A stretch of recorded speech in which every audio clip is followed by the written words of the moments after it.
క్రీస్తుపురం 1000 నాటికి ఇనుము కూడా వాడకంలోకి వచ్చేసి, అందుకని ఇనుము యుగము స్టార్ట్ అయ్యింది. అప్పుడు ప్రారంభమైనటువంటి ఇనుము యుగము ఇప్పటికీ కూడా కొనసాగుతున్నాయి. సో లేటెస్ట్ మెటలేజ్ ఏంది అని అంటే ఇనుము యుగమే.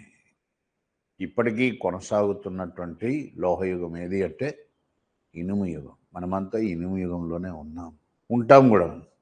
ఇంకొక కొత్త లోహం వచ్చే వరకు ఈ యుగంలోనే మీకు ముందే చెప్పాను.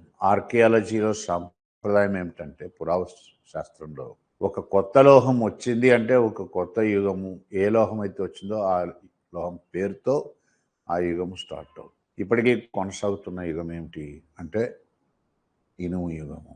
ఈ ఇనుము యుగము 1000 నుంచి ప్రారంభమైంది క్రీస్తు పూర్వం. వేద సాహిత్యంలో దీన్ని కృష్ణ ఆయాస్ అంటారు. కృష్ణ అంటే నల్లని అని అర్థం.